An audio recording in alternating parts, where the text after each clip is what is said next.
پیارے آقا صلی اللہ علیہ وسلم کی شان میں لکھی.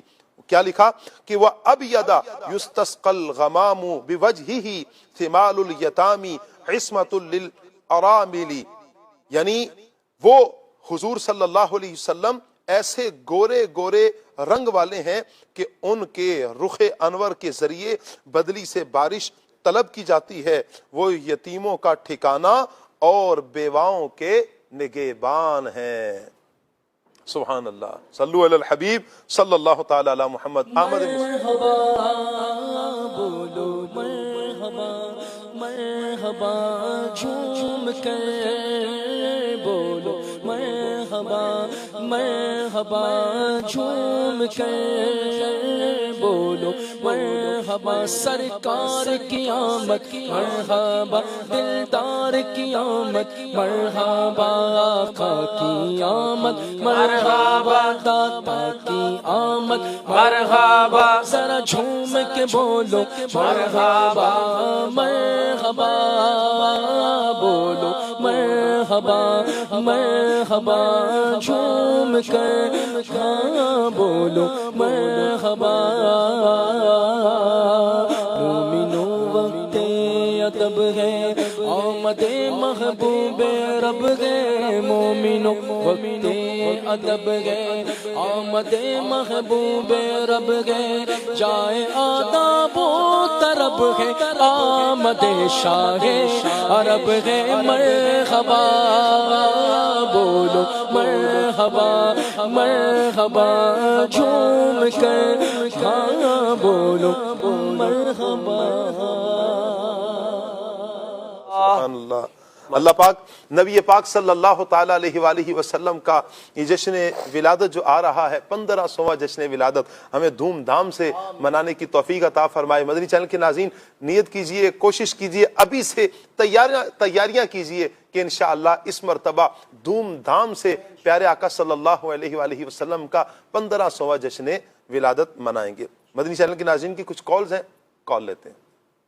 محمد ظہیر اتاری پنجاب پنڈی بٹیاں سے عرض کر رہا ہوں. آصف بھائی سے عرض ہے یہ کلام سنا دیں، سکون پایا ہے بے کسی نے. جزاک اللہ خیرہ. آمین. جی آصف بھائی. صلی اللہ تعالی علی محمد. سکون پایا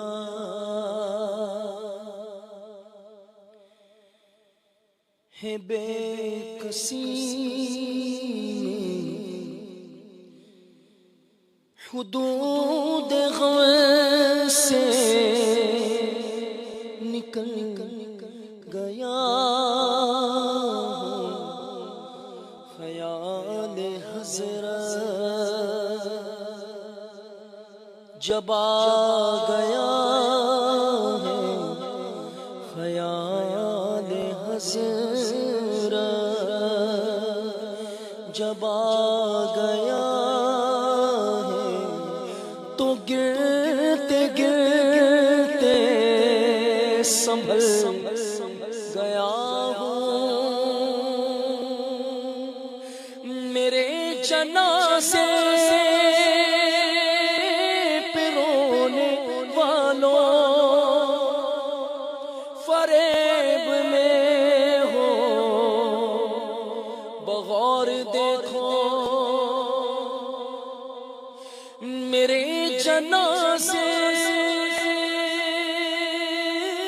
پہ رونے والوں فریب میں ہو بغور دیکھو.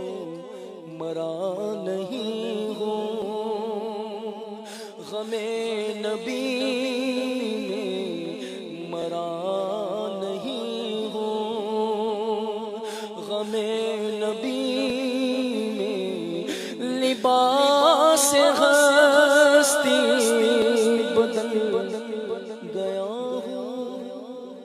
کیا بات ہے. ایک اور کال لیتے ہیں. جی محمد نعیم اتاری عرض کر رہا ہوں. آصف بھائی سے عرض ہے یہ کلام سنا دیں. شہنشاہ حبیبا مدینے دیا خیر منگنا میں تیرے سرکار تو جزاک اللہ خیرہ. آمین آمین. جی آصف بھی ایک شعر اس کا بھی ہو جائے. شہنشاہ حبیبا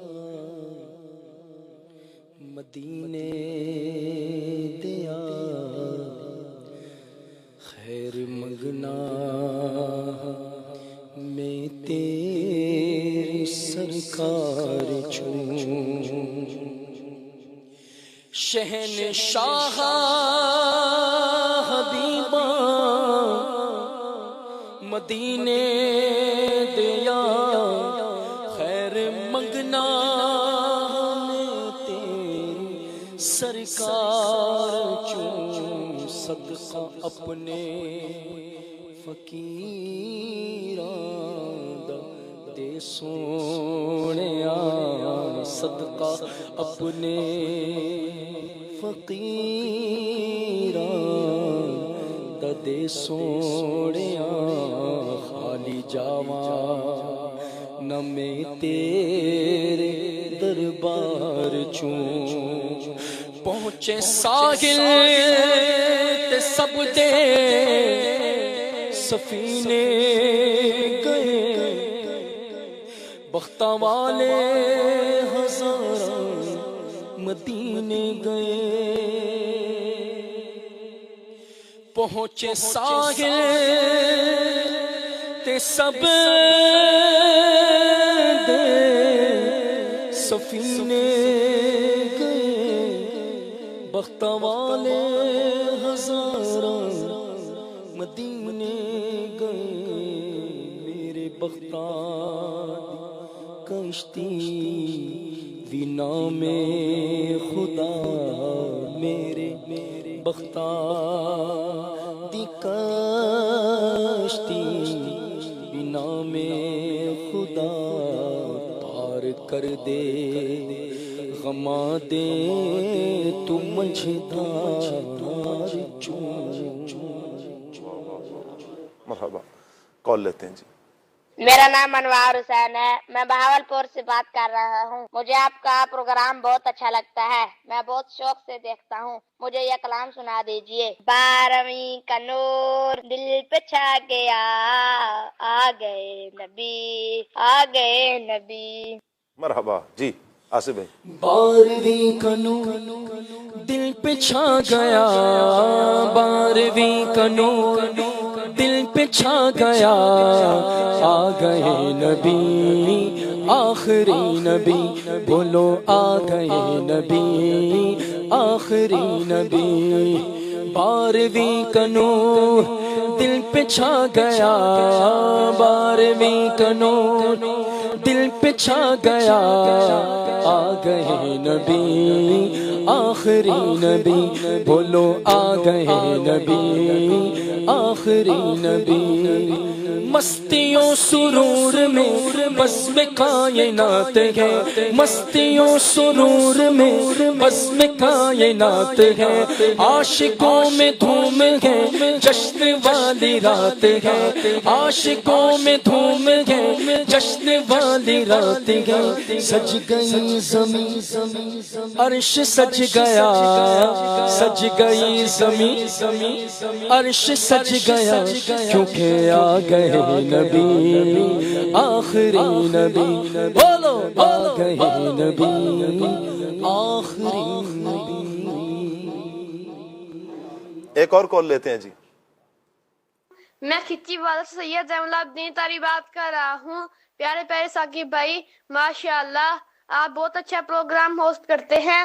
ہم تو اسٹوڈنٹ ہیں اس لیے ہمیں کبھی کبھار مارننگ پروگرام دیکھنے کا موقع ملتا ہے. آج میں یہ ایک نعت شریف سناؤں گا. میں لب کشا نہیں ہوں اور محو التجا ہوں. میں محفل حرم کے آداب جانتا ہوں.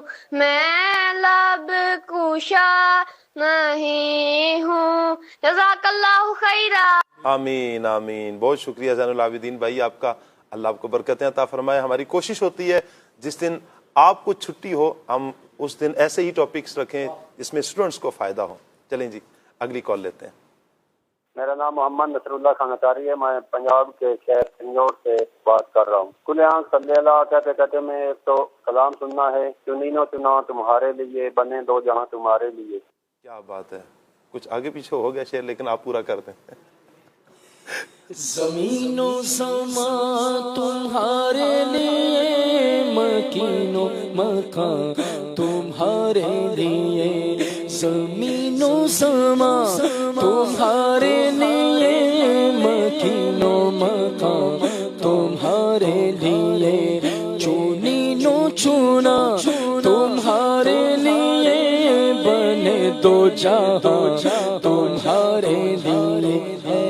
وجہ تخلیق کائنات ہے، وجہ تخلیق کائنات تیرے صدقے جانے جانا، صدقے جانے جانا تیرے قربا، جانے جانا تیرے قربا، جانے جانا. سبحان اللہ سبحان اللہ. ایک اور کال لیتے ہیں جی. آصف بھائی کی آمد مرحبا. کیا آصف بھائی مدنی ہیں؟ اور آصف بھائی سے یہ عرض ہے کہ یہ والا کلام سنا دیں، میرا گدا میرا منگتا میرا غلام. جی آصف بھائی آپ مدنی ہیں؟ ان کی صحبت میں رہتا ہوں اور میری دعا کر دیں ہو جاؤں. ہوں نہیں میں مدنی کا مطلب مدنی چینل کے ناظرین، دعوت اسلامی کے جو اسلامی بھائی جامعہ میں داخل لیتے ہیں، جامعۃ المدینہ میں داخلہ لیتے ہیں، پھر پڑھتے ہیں، درس نظامی کرتے ہیں، عالم بنتے ہیں، ان کو ہمارے یہاں مدنی کہا جاتا ہے. تو یہ کالر کا سوال یہ تھا کہ کیا یہ مدنی ہے؟ تو آصف بھائی فرما رہے ہیں کہ درس نظامی نہیں کیا. چلیں اللہ تعالیٰ مدنی چینل پر آنے والا مدنی نہیں ان کی امید تو یہی ہے کہ ان کی مراد بھی یہی ہوگی کہ جو بیان کی جا رہی ہے. آصف بھی کلام کی فرمائش تھی آپ سے. جی اب انہوں نے جو کلام جو بتایا وہ مجھے اس کے اشعار ذہن میں نہیں ہے، لیکن ان کی جو مراد ہے نا وہ میں انشاءاللہ پوری کرتا ہوں. کیا بات ہے. آپ صلی اللہ علیہ الحبیب صلی اللہ علیہ محمد. حاضری ہو نیازی کی دربار میں،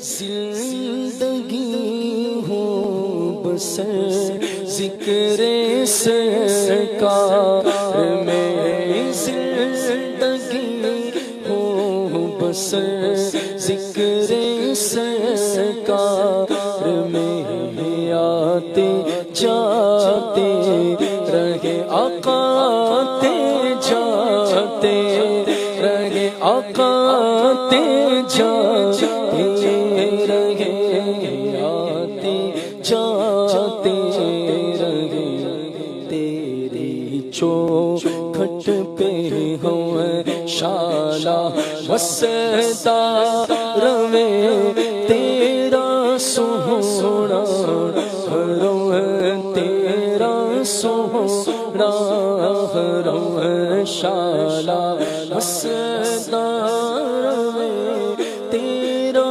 سونا روے، تیرا سونا.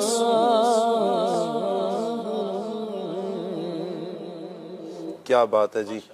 آصف بھائی کچھ میسیجز بھی ہیں جی. السلام علیکم جی. وعلیکم السلام. امید کرتا ہوں تمام مبلغین خیریت سے ہوں گے. جی ہم بھی یہی امید کر رہے ہیں اور دکھ بھی رہے ہیں کہ مبلغین خیریت سے ہیں. اللہ پاک صاحب کو سلامت رکھے. نعت خواں اسلامی بھائی سے مدنی التجا ہے کہ منقبت سنا دیں. تو نے باطل کو مٹایا اے امام احمد رضا. اچھا یہ چند اور نے بھی میسیجز کیے ہیں. آصف بھائی اعلیٰ حضرت کی منقبت سنا دیں. چند اسلامی بھائیوں نے یہ میسیج کیا ہوا ہے منقبت کے حوالے سے، اس کا بھی شیئر ہو جائے. صلی اللہ تعالی علی محمد. فیض رضا جاری رہے گا،